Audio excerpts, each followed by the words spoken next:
Speed കൂട്ടാൻ കാറിന്റെ ആക്സിലേറ്ററിൽ ആഞ്ഞു ചവിട്ടുന്നതിനോടൊപ്പം ഒന്ന് പിന്നോട്ട് നോക്കി നടാക്ഷ. തന്നെ ഫോളോ ചെയ്തു വരുന്നവർ ഇപ്പോഴും പുറകിലുണ്ടോ എന്നവൾ ഭയത്തോടെ നോക്കി. ശേഷം ഇടത് കൈകൊണ്ട് ബാഗിൽ നിന്ന് തന്റെ ഫോൺ എടുത്ത് വൈഫിന്റെ ഫോണിലേക്ക് കോൾ വിട്ടു.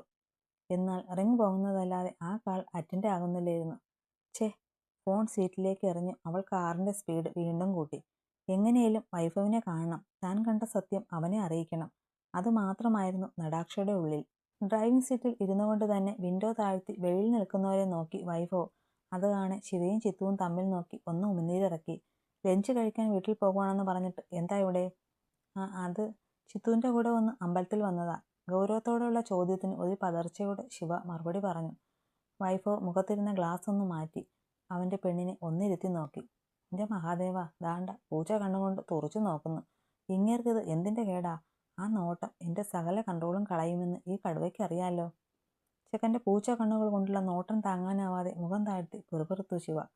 അമ്പല ദർശനത്തിന് എന്ന് പറഞ്ഞിറങ്ങിയപ്പോൾ രണ്ടുപേരും ലഞ്ച് കഴിച്ചിരുന്നല്ലോ അല്ലേ? ആ കഴിച്ചു.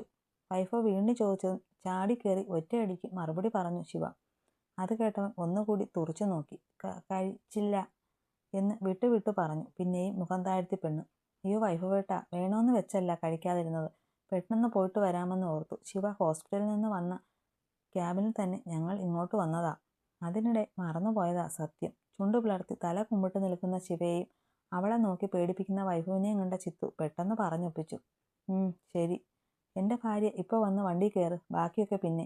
കടുപ്പിച്ചു തന്നെ ഇരുവരെയും നോക്കി വൈഭവ് പറഞ്ഞതും തമ്മി ഒന്ന് നോക്കി പോകാമെന്ന് തലയാട്ടി ശിവയും ചിത്തുവും കൂടി കാറിലേക്ക് കയറാൻ തുടങ്ങി. വേണ്ട, കയറണ്ട. ശിവ കോ ഡ്രൈവിംഗ് സീറ്റിലേക്കും ചിത്തു ബാക്ക് സീറ്റിലേക്കും കയറാൻ തുടങ്ങിയതും വൈഫവ് ചിത്തുവിനെ വിലക്കിയത് കേട്ട് ശിവയും ചിത്തുവും ഒന്ന് ഞെട്ടി. ഏട്ടത്തി ഇതിൽ കയറണ്ട. ഏട്ടത്തിക്ക് പോകാനുള്ള വണ്ടി പിറകെ വരുന്നുണ്ട്.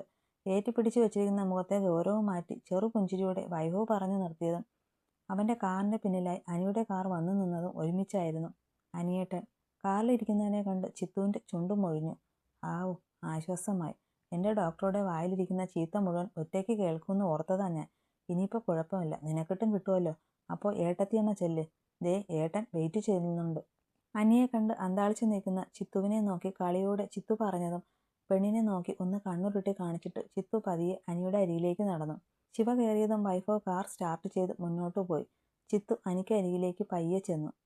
അവൻ നേരെ നോക്കി ഇരിപ്പാണ്. ചിത്തു പതിയെ ഗ്ലാസ്സിൽ തട്ടി. എവിടെ? അനിയുടെ ഭാഗത്ത് യാതൊരു റിയാക്ഷനുമില്ല. അതേ. ചിത്തു ഇത്തിരി ഒച്ചയിൽ വിളിച്ചതും അനി അവളെ നോക്കി ഒന്ന് കടുപ്പിച്ചു മൂളി. ഇത് ലോക്കാ. ഡോറിൽ പിടിച്ചു വലിച്ചു പെണ്ണു പറഞ്ഞതും അവനത് അൺലോക്ക് ചെയ്തു. ചിത്തു പതിയെ സീറ്റിൽ കയറിയിരുന്ന് ഡോർ അടച്ചു. തനിക്ക് ഞാനൊരു ഫോൺ വാങ്ങി തന്നിരുന്നല്ലോ, അതെന്തിയെ? അത് ഞാൻ വീട്ടിൽ വെച്ചു. വീട്ടിൽ വെക്കാനാണോ ഞാൻ ആ ഫോൺ തന്നത്? അവന്റെ ചോദ്യത്തിന് ചുമലെന്ന് പൂച്ചി ഇല്ലെന്ന് പറഞ്ഞു പെണ്ണ്. പിന്നെന്താ പോയപ്പോൾ അത് കൊണ്ടുപോകാഞ്ഞത്? അത് അമ്പലത്തിൽ വന്നതുകൊണ്ടാ ഫോൺ എടുക്കാതെ വന്നത്. കൊള്ളാം. അപ്പോൾ ഈ അമ്പലത്തിൽ വരുന്നവർ ഫോൺ എടുക്കരുതെന്ന് നിയമം കാണും അല്ലേ? പെണ്ണ് വീണ്ടും ചുമൽ കൂച്ചി. അനി പിന്നൊന്നും പറഞ്ഞില്ല. സ്റ്റിയറിംഗ് അമർത്തി പിടിച്ചു ദേഷ്യത്തിലിരുന്നു. പെണ്ണിനെ ഒന്ന് കാണാനാണ് ഓഫീസിൽ നിന്ന് നേരത്തെ ഇറങ്ങിയത്. ഓടിപ്പിടിച്ച് വീട്ടിൽ വന്നപ്പോൾ പെണ്ണില്ല അവിടെ. വിളിച്ചിട്ട് ഫോണിലും കിട്ടിയില്ല. പിന്നെ വൈഭവനെ വിളിച്ചാണ് ലൊക്കേഷൻ കിട്ടിയത്. സോറി, ദേഷ്യപ്പെടല്ലേ. പെട്ടെന്ന് അവൻ്റെ കൈക്ക് മേലെ വിരൽ തൊട്ട് പയ്യെ പതിഞ്ഞ സ്വരത്തിൽ പെണ്ണിൻ്റെ അപേക്ഷയെത്തി. തല കുമ്പിട്ട് ഇപ്പം പൊട്ടും എന്ന പോലെയാണ് ഇരിപ്പ്. അത് കാണെ അനിക്ക് ചിരി പൊട്ടി. അടുത്ത നിമിഷം ഒന്ന് നീങ്ങിച്ചെന്നവൻ പെണ്ണിന്റെ കവളിൽ ഒന്ന് മുത്തിവിട്ടു. അവന്റെ പ്രവൃത്തിയിൽ വിറച്ചുപോയ പെണ്ണ് കവളിൽ കൈ ചേർത്ത് ഞെട്ടി നോക്കി അവനെ. സോറി, ഞാൻ വരവ് വെച്ചു കേട്ടോ. ഇത് അതിൻ്റെയാ. കള്ളശ്ശേരിയോടെ അവൻ പറഞ്ഞതും കണ്ണു മേഞ്ഞുപോയി ചിത്തു. ശ്വാസം വിടു പെണ്ണെ, ഇല്ലേ പിന്നെ എനിക്ക് കയറി ഉമ്മിക്കാൻ തോന്നും. കുറുമ്പോടെ വീണ്ടും അവൻ പറഞ്ഞതും കവൾ പൊത്തി തന്നെ വിലങ്ങനെ ചലിപ്പിച്ചു അവനിൽ നിന്ന് നോട്ടം മാറ്റി പെണ്ണ്. ആകെ വിറച്ചു വിയർത്തുപോയ അവൾ സാരിത്തുമ്പും കൊണ്ട് പലതവണ കവള് തൂത്തു. പെണ്ണിന്റെ ആ വെപ്രാളമൊക്കെ കണ്ടവൻ ഉറക്കെ പൊട്ടിച്ചിരിച്ചുകൊണ്ട് കാർ സ്റ്റാർട്ട് ചെയ്തു. പുറമേ കാണിച്ചില്ലെങ്കിലും ചിത്തുവിന്റെ മുഖത്തും ഉണ്ടായിരുന്നു നാണത്താൽ വിരിഞ്ഞ ഒരു ചെറു പുഞ്ചിരി. അയ്യോ അമ്മേ, വിട് വിട്, വേദനിക്കുന്നു. വേദനിക്കട്ടെ, നല്ലതുപോലെ നോവട്ടെ. മനുഷ്യന്റെ നല്ല ജീവൻ പോണ കളിയല്ലേ കാണിച്ചു വെച്ചത്. ദേഷ്യത്തിൽ പറയുന്നതിനോടൊപ്പം ആദിയുടെ ചെവിയിൽ ഒന്നുകൂടി ആഞ്ഞു പിടിച്ചു കിഴുക്കി സൗദാമിനി. ആദി മാണിക്യമംഗലത്ത് വന്നു കയറിയതും അവനെ പിടിച്ച് മുറിയിൽ കൊണ്ടുപോയി ചെക്കനെ ഇടിച്ചു പിഴിയുവാണ് അവര്. പറയട ചെക്ക, അച്ഛനെ ഇന്ന് കൊല്ലാൻ നോക്കിയത് നീയല്ലേ? എന്തിനാ അത് ചെയ്തേ?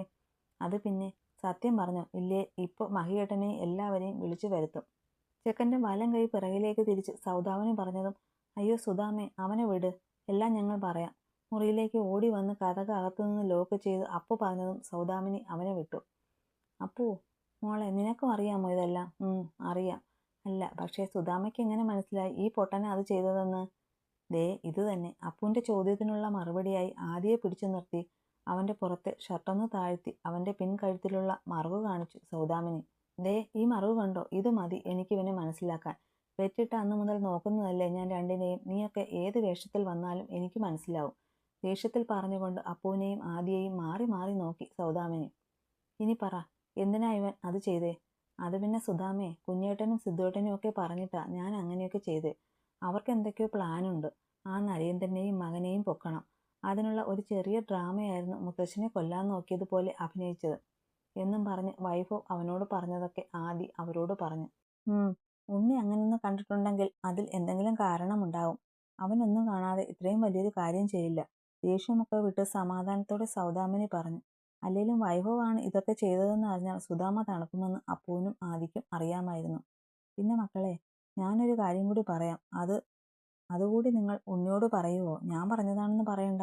പെട്ടെന്ന് സൗദാമിനി പറഞ്ഞതും അപ്പുവും ആദിയും പരസ്പരം നോക്കി. എന്താ സുധാമേ? അത് മോളെ, അച്ഛൻ ആ സംഭവം കഴിഞ്ഞപ്പോൾ ഒന്ന് വയ്യാണ്ടായിരുന്നു. വല്ലാതെ ശ്വാസം മുട്ടലൊക്കെ വന്നപ്പോൾ ഞാൻ പോയി അടുത്തിരുന്ന് നെഞ്ചു തിരുമ്മി കൊടുത്തു. അന്നേരം എൻ്റെ കയ്യിൽ പിടിച്ച് ഉണ്ണിയോട് പറയണമെന്ന് പറഞ്ഞ് അച്ഛൻ ഒരു കാര്യം പറഞ്ഞു. എന്താ സുധാമേ? എന്താ മുത്തശ്ശൻ പറഞ്ഞത്? അത് ഡോക്ടർ രാജീവ് മേനോൻ എന്ന് അത്രേ പറഞ്ഞുള്ളൂ. അത് ആരാ അച്ഛ എന്ന് ചോദിച്ചപ്പോഴേക്കും അച്ഛന് ബോധം പോയി തളർന്നുറങ്ങി. സുധ അപ്പുവിനെയും ആദിയെയും നോക്കി പറഞ്ഞു നിർത്തി. ഡോക്ടർ രാജീവ് മേനോൻ? അതാരാ? അങ്ങനൊരു ഡോക്ടർ സൗപർണികയിലുണ്ടോ? ഞാൻ കേട്ടിട്ട് പോലുമില്ല. നമുക്കറിയില്ലായിരിക്കും. പക്ഷേ കുഞ്ഞേട്ടനോ ശിവേടത്തിക്കോ അറിയാമായിരിക്കും. നീ ഒന്ന് ചോദിക്കപ്പോ. ആദി അപ്പുവിനോട് പറഞ്ഞതും അവൾ ശരിയെന്ന് തലയാട്ടി മൂളി. മക്കളെ, അച്ഛനത് പറഞ്ഞപ്പോൾ ഞാൻ ആദ്യം ഓർത്തെ മഹിയേട്ടനോട് ഇതിനെപ്പറ്റി പറയാമെന്ന്. ഇനി അത് വേണോ? വേണ്ട സുധാമേ. ഞാൻ പറഞ്ഞിട്ടേ, എന്തൊക്കെയോ കാര്യങ്ങൾ ഇപ്പോഴും മഹി അച്ഛനും മുത്തശ്ശനും ഒക്കെ ഒളിപ്പിക്കുന്നുണ്ട്. അത് പുറത്തു വരണം. അതിനുള്ള പണിയിലാ ഇപ്പൊ കുഞ്ഞേട്ടൻ. അതുകൊണ്ട് ഈ കാര്യം നമുക്ക് ഏട്ടനോട് തന്നെ പറയാം. പിന്നെ ഇത് നമ്മൾ 3 പേരും അറിഞ്ഞാൽ മതി. ഓക്കേ? ആദി പറഞ്ഞതും സൗദാമിനിയും അപ്പുവും ഒരേപോലെ തലയാട്ടി. വൈഭവും ശിവയും ഹോട്ടലിൽ നിന്ന് കഴിച്ചിറങ്ങി കാറിലേക്ക് നടക്കുകയാണ്. ഓഹ്, എനിക്കൊരടി ഇനി നടക്കാൻ പറ്റുന്നില്ല. വയർ നിറഞ്ഞിട്ട് കാൽ കുഴയുക. അതെങ്ങനെ? പ്രഗ്നന്റ് ആണെന്ന് പറഞ്ഞ് രണ്ടാൾക്കുള്ളതല്ലേ എന്നെ കൊണ്ട് കുത്തി തീറ്റിച്ചത്. നടക്കും വഴി കുത്തി വീർപ്പിച്ച മുഖവുമായി ശിവ പുലമ്പി. എന്നാൽ ഇതൊന്നും താൻ കേൾക്കുന്നില്ലെന്ന രീതിയിലാണ് അവൾക്ക് മുന്നേ ഒരാൾ കൂളായി നടക്കുന്നത്. ഞാൻ പറയുന്നത് ഇങ്ങേരോട് തന്നെയല്ലേ? ഒന്ന് ശ്രദ്ധിക്കുന്നുണ്ടോന്ന് നോക്ക്. കടുവ. എനിക്കറിയാം, ലഞ്ച് കഴിക്കാൻ താമസത്തിന് മനഃപൂർവ്വം കാലൻ എനിക്കിട്ട് പണി തന്നതാ ദുഷ്ടൻ. വൈഭവനോടുള്ള പരിഭവം മുഴുവൻ വാക്കുകൾ കൊണ്ട് പിറുപിറുത്തു പറഞ്ഞവൾ വേഗം അവനു മുന്നേ കയറി നടന്നു. ആദ്യം തന്നെ കാറിൽ കയറിയിരുന്നു. ശിവയും കൊണ്ട് വൈഭവ് നേരെ ഒരു നോർത്ത് ഇന്ത്യൻ റെസ്റ്റോറൻറ്റിലേക്കാണ് പോയത്. അവിടെ നിന്ന് 2 താലി മീൽസ് ഓർഡർ ചെയ്തു. അത് മുക്കാലും പെണ്ണിനെ കൊണ്ട് കഴിപ്പിച്ചു അവൻ. അതിൻ്റെ ചെരുക്കാണ് ശിവ ഇട്ടിപ്പോ. You know that I can hear you right?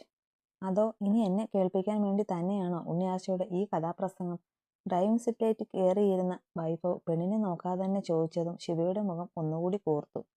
കാട്ടുകടുവ. മനസ്സിൽ വൈഭവിനെ നല്ലതുപോലെ സ്മരിച്ച് പല്ലെറുമിക്കൊണ്ട് പറഞ്ഞ ശിവ തൻ്റെ സീറ്റ് ബെൽറ്റ് ഇടാൻ നോക്കി. പെണ്ണിന്റെ ദേഷ്യം കൊണ്ടാവും വലിച്ചിട്ട് അത് വരുന്നില്ല. ഛേ, ഈ സാധനം എന്താ വലിച്ചിട്ട് വരാത്തേ? അവൾ അസഹ്യമായി പറഞ്ഞുകൊണ്ട് അതിൽ ആഞ്ഞു വലിച്ചുകൊണ്ടിരുന്നു. ഇതെല്ലാം കണ്ടവൻ പതിയെ ഒന്ന് ചരിഞ്ഞ് മുന്നോട്ട് ചെന്നു. തനിക്കരികിലായി വൈഭവിന്റെ സാന്നിധ്യം അറിഞ്ഞിട്ടും ശിവ അനങ്ങിയില്ല. അവനെ നോക്കാതെ പുറത്തേക്ക് നോക്കിയിരുന്നു. തനിക്ക് സീറ്റ് ബെൽറ്റ് ഇട്ട് തരാനാണ് അവൻ വന്നതെന്ന് അവൾ ഓർത്തു.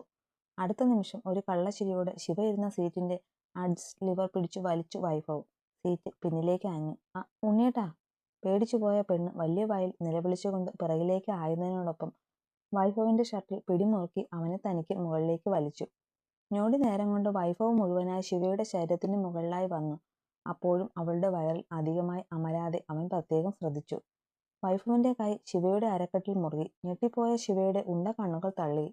പെണ്ണിന്റെ മൂക്കിന് തുമ്പിൽ അവന്റെ ചുണ്ടുകൾ തൊടും പോലെ അത്രയ്ക്ക് അടുത്താണ് ഇരുവരും. ശിവയുടെ ശ്വാസം വൈഭവിന്റെ മുഖത്ത് തട്ടി കാറിനുള്ളിൽ നിശബ്ദമായൊരു ചൂട് പരന്നു. വൈഭവിന്റെ കൈ അവളുടെ അരക്കെട്ടിനുള്ളിലേക്ക് നീങ്ങി. പക്ഷേ ആ സ്പർശം ശിവയുടെ ശരീരത്തിലൂടെ ചെറിയൊരു വൈദ്യുത തരംഗം പോലെ പാഞ്ഞു. അവളുടെ കണ്ണുകൾ അവന്റെ പൂച്ച കണ്ണുകളെ തേടി ചെന്നു.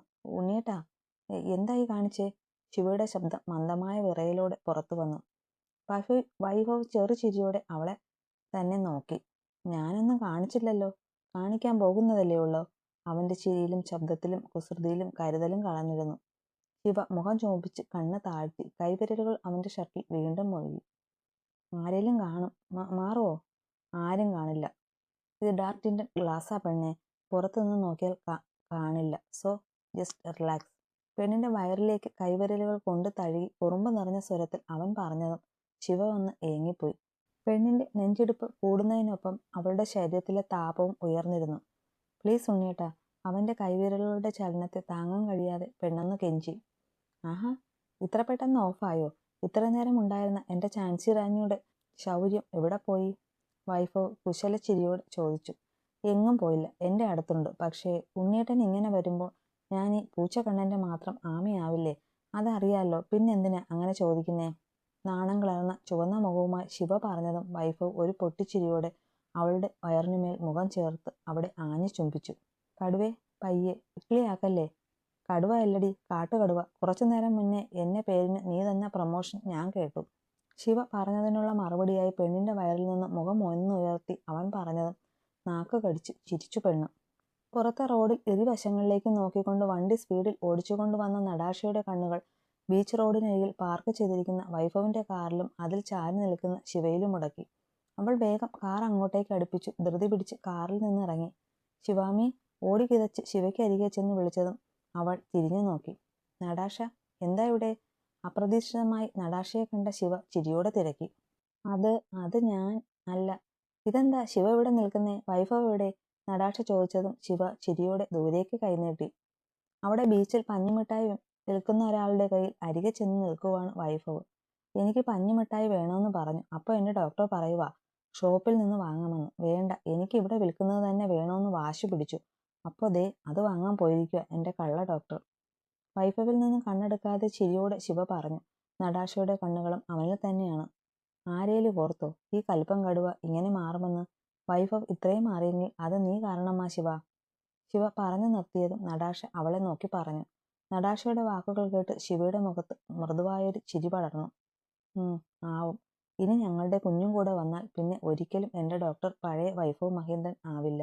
വലത് കൈകൊണ്ട് പതിയെ തൻ്റെ വയറിൽ തലോടി പറഞ്ഞു. അവളുടെ കണ്ണുകളിൽ അപ്പോൾ വൈഭവും തങ്ങൾക്കായുള്ള നല്ല നാളെയും മാത്രമേ ഉണ്ടായിരുന്നുള്ളൂ. പുഞ്ചിരിയോടെ സന്തോഷത്തോടെ നിൽക്കുന്നവളെ കണ്ടതും നടാഷയുടെ കണ്ണുകൾ നിറഞ്ഞു.